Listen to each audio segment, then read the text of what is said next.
Carmojane, notamment Colline, sur étude de l'impact de l'utilisation de coagulants végétaux sur la qualité organoleptique de fromage de petit ruminant, sachant que ce projet-là a fait l'objet de deux années de travail.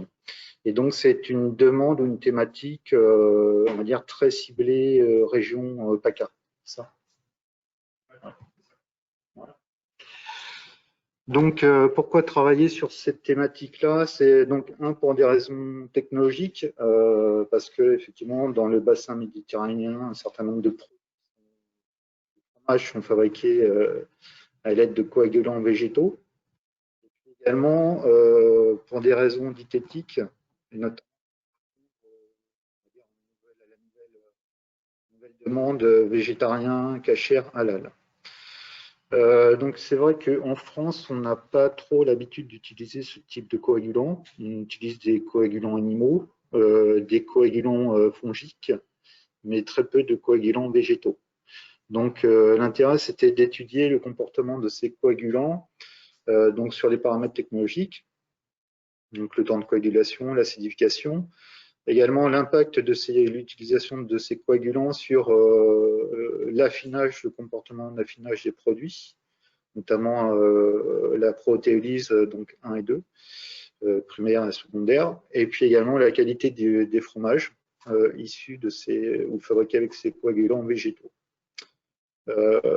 Et puis également, l'objectif de ce projet-là, c'était d'évaluer l'acceptabilité de l'utilisation de ce coagulant-là par les producteurs fermiers de la région PACA.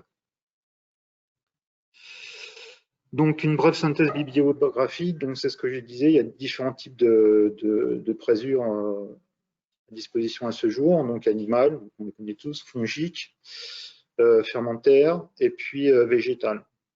Donc, végétales, donc en fait, ces présures sont issues de plantes. Et puis, celle qui est le plus utilisée ou que l'on rencontre le plus couramment, c'est celle issue de la fleur de chardon. Je vous passerai le nom latin. Voilà. Et donc, dans le bassin méditerranéen, notamment en Espagne et au Portugal, il y a 2 AOP dont le cahier des charges stipule qu'il faut utiliser de la présure végétale. C'est le Serra de Estrala, c'est ça? Je ne sais pas. Et puis le Marcio albino. Bon, Marcio albino, vous comprendrez ce que veut dire albino. Merci. Pardon. Voilà, donc un qui est au lait de brebis, fromage pâte molle, et l'autre qui est un pâte pressée, je pense. Voilà, au lait de chèvre. Donc la différence entre... est-ce qu'on peut faire un... Attends. La différence donc entre le principe actif de ces coagulants végétaux, en fait, c'est des protéases aspartiques qui ont des actions proches de celles de la chymosine. Et souvent, effectivement, ce qu'on retrouve dans la littérature, c'est qu'on a des différences de comportement. Technologie enzymatique.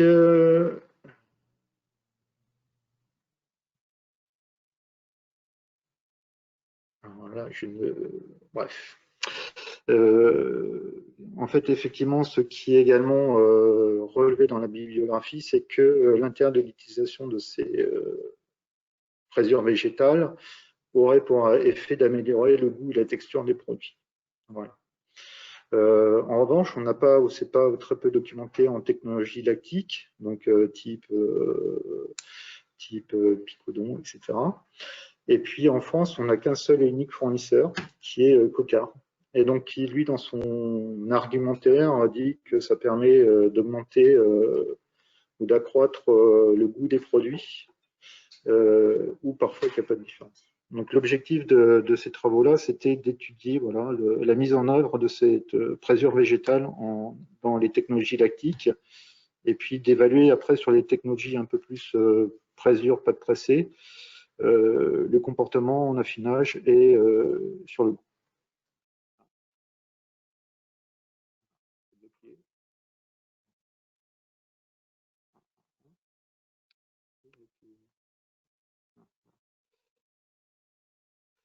Donc, dans un premier temps, il y a eu une enquête réalisée auprès des producteurs fermiers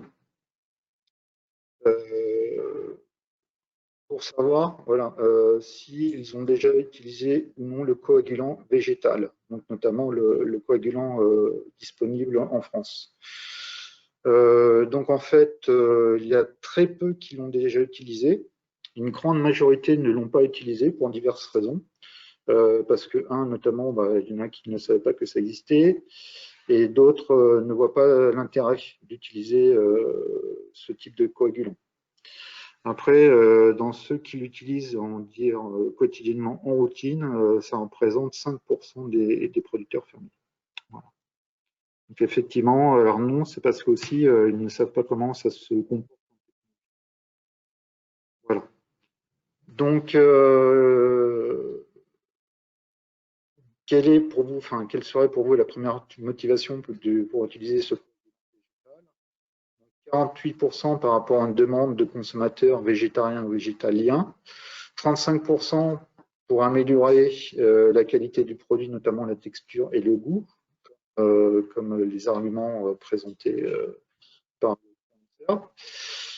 15% pour répondre à une demande consommateur type halal ou cachère strict, et puis 2% pour d'autres raisons.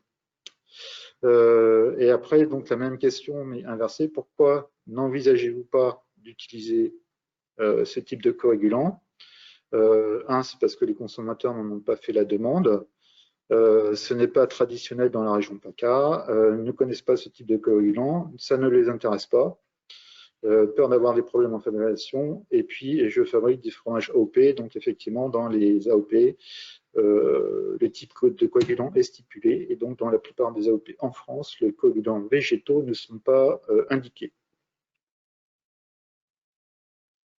Donc également au niveau, ce qui remonte au niveau des enquêtes auprès des producteurs fermiers, c'est qu'ils ont une crainte du mode tout végétal. En fait, l'idée c'est de se battre et garder, on va dire, la présure animale pour éviter d'avoir effectivement cet effet du mode tout végétal. Voilà. Donc il y a un certain nombre d'articles, des choses comme ça qui relatent ça. Toujours pareil, donc par rapport au tour de l'enquête, par rapport à ceux qui ont utilisé la présure végétale, donc ça représente 20 producteurs fermiers seulement. Pour 40%, ils n'ont pas observé de différence par rapport à la présure habituelle. Et pour 60%, ils ont observé donc des différences, donc soit une texture plus souple au niveau des produits, une différence de goût.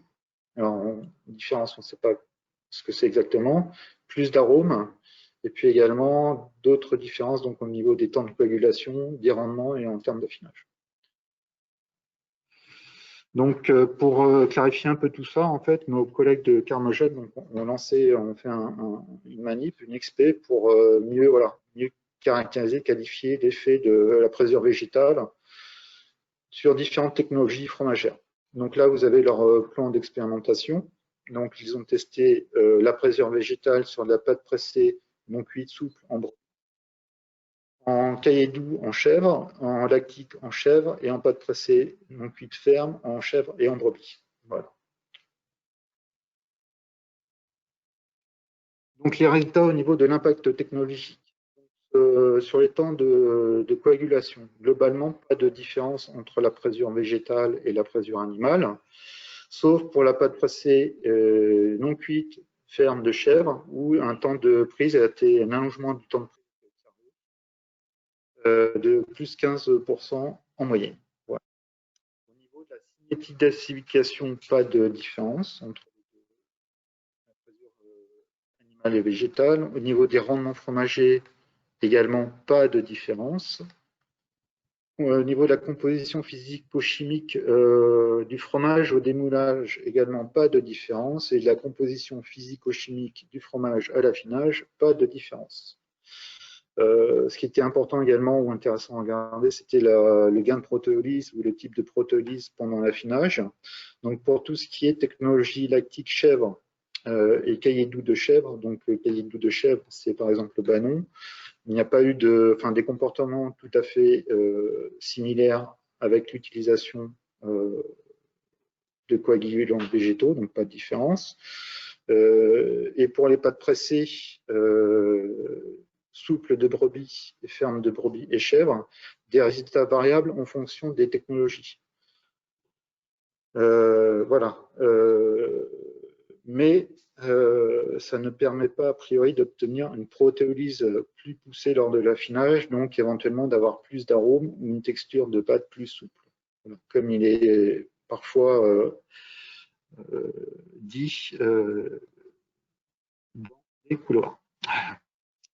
Au niveau des résultats, au niveau des qualités organoleptiques, donc voilà, ce sont des profils sensoriels qu'ont fait mes collègues.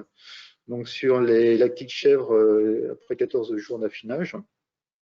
Globalement, entre l'essai, donc l'essai, c'est le témoin, c'est la présure animale, et avec, c'est la présure végétale. Donc globalement, on n'a pas de différence de profil sensoriel entre ces deux types de produits. En cahier doux de chèvre, donc ça c'est type Banon, il a été relevé une légère tendance, alors les notes sont relativement faibles, hein, une saveur plus piquante et plus amère pour le coagulant végétal, mais ce n'est pas non plus un défaut, enfin, sans aller au défaut, pardon. Même chose pour la saveur pour les technologies non cuites, souples de brebis. Et pour les pâtes pressées fermes de brebis, après 2 mois d'affinage, donc là où on a un petit peu plus d'action, une saveur amère qui est un peu plus prononcée sur les produits, ainsi qu'une saveur piquante et un peu moins prononcée. Mais ce n'est pas non plus des défauts majeurs, ça ne provoque pas de défauts. C'est la même chose, pâte pressée ferme. Donc, en conclusion de ces travaux, donc on peut dire que il est possible de dire que le coagulant végétal testé, parce qu'il y en a d'autres, est un bon substitut à la présure. Il n'induit pas de modification ou de changement important au niveau des paramètres technologiques, qui sont le temps de classification et les rendements. Et les essais conduits n'ont pas permis de montrer de modifications ou d'amélioration importante de la texture, du goût, comme il est stipulé par le fournisseur. Et puis, bon, ce qui est rassurant, c'est que ça n'induit pas non plus de développement de défauts de goût, notamment de l'amertume. Et donc là où effectivement les producteurs fermiers tenaient à apporter ce message-là également, c'est la présure végétale, oui, mais il faut être vigilant à l'effet de la mode du tout végétal. Donc, au niveau des remerciements, donc, ce projet a été conduit et financé par la MRE, PACA, la région Sud, financement également du ministère de l'Agriculture et de l'Aménagement du Territoire, voilà. Et donc, également, ce projet a été financé à l'aide de soutien financier de France Agriculture. Voilà. Et donc, si vous voulez plus d'informations, vous pouvez contacter Colline, qui voilà, vous répondra avec plaisir. Merci à tous.